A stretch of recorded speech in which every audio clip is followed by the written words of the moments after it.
በዛሬው ዕለት ጦርነት ይቁም፣ ሰላም ይስፈን፣ የግፍ አገዛዝ ያብቃ፣ የግፍ እስረኞች ይፈቱ፣ ከምርጫ በፊት ሽግግር ይኑር በሚል መሪ ቃል በሚካሄደው ትዕይንተ ህዝብ ተገኝቼ ሀሳቤን ሳቀርብ አገር የማዳን ንቅናቄን በማቀጣጠል የበኩሌን የዜግነት ድርሻዬን ለመወጣት ያለኝን ጠንካራ የትግል መንፈስ ለመግለጽ ጭምር።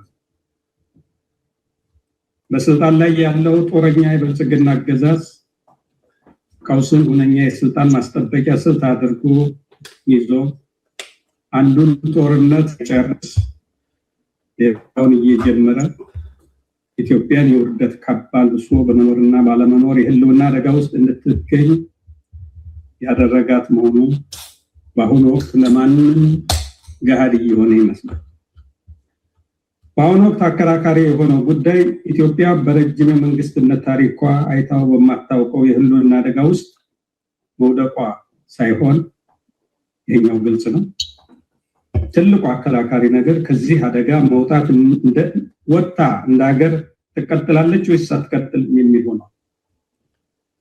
አገዛዙ እስካሁን ባካሄዳቸው ጦርነቶችና በቀሰቀሳቸው ግጭቶች በሚሊዮኖች የሚቆጠሩ ሰዎች አልቀዋል። በብዙ ሚሊዮን የሚቆጠሩ ዜጎች ከቤተ ንብረታቸው ተፈናቅለው የመከራ ጊዜ እያሳለፉ ናቸው። በብዙ ሚሊዮን የሚቆጠሩ የአገሪቱ ህፃናትና ወጣቶች ከትምህርት ገበታ ተፈናቅለው የወደፊት ተስፋቸውን የሚያጨልም ስራ መንግስት በሚባለው አካል ታቅዶ የተሰራበትን ሁኔታ ስናይ የሚያሳዝን። በያዙት የተለየ አመለካከት ምክንያት በስር የሚማቅቁ የፖለቲካ ሰዎች፣ ጋዜጠኞችና ሌሎች የህብረተሰብ ክፍሎች እንዲሁም ታፍነው የት እንደደረሱ የማይታወቁ አያሌ ዜጎች መኖራቸው ብቻ አይደለም የዚህ መንግስት ግብ። ይልቁንም የኢትዮጵያ ህዝቦች የሚደርስባቸውን በደል በጋራ ታግለው እንዳያስተካክሉ በመካከላቸው መከፋፈል እንዲፈጠር አጥብቆ የሚሰራ መንግስት መሆኑ በአሁኑ ወቅት አማራ እንደመኛ አድርጎ ያለ የሌለ ኃይሉን ወታደራዊ ኃይሉን አሰማርቶ ያስጨፍጨፍ ግን ወገኖች፣ አማራ ክልል በጣም ሰፊ ክልል ከብዙ ሀገሮች ጋር የሚወዳደር ሰፊ ህዝብ የሚኖርበት በአሁኑ ወቅት በአገዛዙ ግፍ በሲቪሊያን ላይ ያልተፈጸመበት ወረዳ ፈልጎ ማግኘት አስቸጋሪ። መንግስትን እየተዋጉት ያሉትን አገዛዙን እየታገሉ ያሉትን ኃይሎች ማለት አይደለም። የንጹሃን ደም ያልፈሰሰበት ወረዳ ፈልጎ ማግኘት አስቸጋሪ ነው ያልካል። በአሁኑ ወቅት አማራን ደመኛ፣ ትግራይን እስረኛ፣ ኦሮሞን ተስፈኛ አድርጎ እርስ በርሳቸው እንዳይገናኙ ትግራይን በሁለመናው ከፌደራል የሚያገኘውን ማገድ ብቻ ሳይሆን እንደ ህዝብ እስረኛ አድርጎ የኦሮሞን ህዝብ ደግሞ በተለያየ መንገድ እየቀጠቀጠ ነገር ግን ተቃውሞ ሲበረታበት ኦሮሞ የተለየ መንግስት ያለው ይመስል መንግስት ተነካ ብሎ በሌሎች ወንድሞቹ በሌሎች ህዝቦች የሚደርሰውን ግፍ በናን ግፍ የሚታገሉትን በሱ ላይ እንደመጣ አድርጎ ለማነሳሳት ጥረት ያደርጋል። ሌላው የኢትዮጵያ ህዝብ ደግሞ በአማራም በትግራይም በኦሮሞ የሚደርሰው ግፍ የሱ መስሎ እንዳይታየው በማድረግ የኢትዮጵያን ህዝብ በመከፋፈል በጥርጣሬ እንዲታይ በማድረግ የስልጣን እድሜውን ለማራዘም እየተራራበ ይገኛል። ውድ ወገኖች፣ በብልጽግና አገዛዝ የአመራር ውድቀት ምክንያት ሀገራችን ሰላም በመጥፋቱ ዘረፋና መንግስታዊ ሙስና በመስፋፋቱ ሰርቶ መኖር ፈተና ሆኗል። ስራ አጥነት የትየለሌ ነው።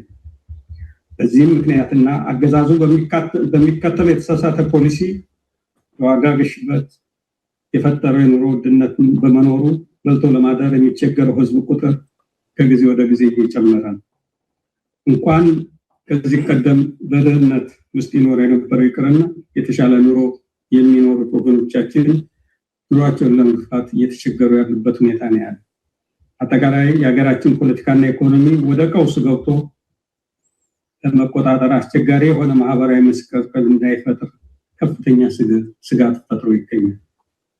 የዚህ ሁሉ ቀውስ ዋናው ምክንያት ደግሞ በስልጣን ላይ ያለው አገዛዝ የሚከተለው ጦረኛ ፖሊሲ አገር የመምራት ብቃት ማጣት መሆኑ ላይ ከሞላ ጎደል በኢትዮጵያውያን ዘንድ መግባባት የተደረሰበት ጉዳይ ነው።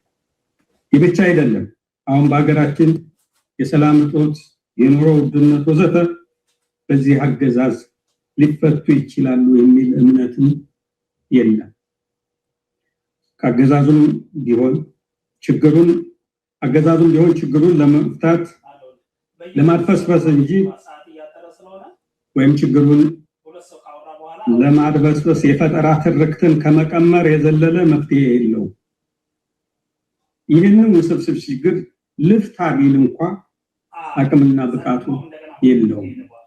ስርዓቱ ራሱ ነቅዟል። የነቀዘ ስርዓት ደግሞ በወታደራዊ ኃይል ተጠግዶ እድሜው ማራዘም አይችልም። ምርጫም ሊያክመው አይችልም። መፍትሄ የሚሆነው ሁሉን አቀፍ የሽግግር ስርዓትን ሆነ አድርጎ አገርን ከጥፋት መታደግ ብቻ። አገዛዙ እንደ ሌሎች በታሪክ እንደምናውቃቸው አምባገነን አገዛዞች ሁሉ አንገቱን ተጎትቶ እስከሚጣል ድረስ ስልጣን ይለቃል ተብሎ አይገመትም። መፍትሄው ያለው ከመላው የኢትዮጵያ ሕዝብ እጅ ነው። የኢትዮጵያ ሕዝብ ብሔር፣ ሃይማኖት ወዘተ ሳይለየው በአንድ ድምፅ ጦርነት ይቁም፣ ሰላም ይስፈን፣ የግፍ አገዛዝ ያብቃ፣ ከምርጫ በፊት ሽግግር ይኖር ብሎ መነሳት ይኖርበታል። በአገር ቤት የሚኖረው አርሶ አደሩ ጅራፉን፣ የከተማው ነዋሪ ባንዲራውን፣ ምሁራኑና የሲቪክ ማህበራት፣ የፖለቲካ ፓርቲዎች ሀሳባቸውን አደራጅተው በአንድ ድምፅ ለሰላም መቆም አለባቸው። መለዮ ለባሹ መግደልም መሞትም ይቁም ብሎ መነሳት። እርግጥ ነው የኢትዮጵያ መከላከያ እና ሌሎች የጸጥታ ኃይሎች አሁን ወገናቸው ጋር የሚያደርጉት እየሞቱ መግደል ሰልችቷቸዋል። ጦርነት አንገብግቧቸዋል። ይህ ብቻ አይደለም። ከዚህ አገዛዝ የሚላቀቁበት ጊዜ በናፍቆት እየተጣባበቁ ይገኛል። አቃፊ የሆነ ጠንካራ የተቃውሞ እንቅስቃሴ መደረግ አለበት የሚል እምነት አለ። በውጭ ሀገር የሚኖሩ የዲያስፖራ ማህበረሰብ በተደራጀ መንገድ ወደ አደባባይ በመውጣት በግፍ ለሚገደሉት ወገኖቹ፣ በስል ለሚማቅቁ ወገኖቹ ድምፅ ሊሆናቸው ይገባል። ለተፈናቀሉት ሊደርስላቸው፣ ከሁሉም በላይ የህልውና አደጋ የተጋረጠበትን የኢትዮጵያ ሕዝብ ሞራል ሊሆኑ ይገባል። ለዚህም አሁን በቅርብ ቀን የሚካሄዱት በዋሽንግተን በለንደን የሚካሄዱት ህዝባዊ ሰልፎች የፋና ወጊ ተደርገው የሚወሰዱ ናቸውና ሁሉም ተገኝቶ አገር ወዳድነቱን ለህዝቡ ያለውን አለይታነት ማሳየት አለበት የሚል እምነት አለኝ። ጦርነት ይቁም፣ ሰላም ይስፈን፣ የግዛት አገዛዝ ያብቃ፣ ከምርጫ በፊት ሽግግር። አመሰግናለሁ።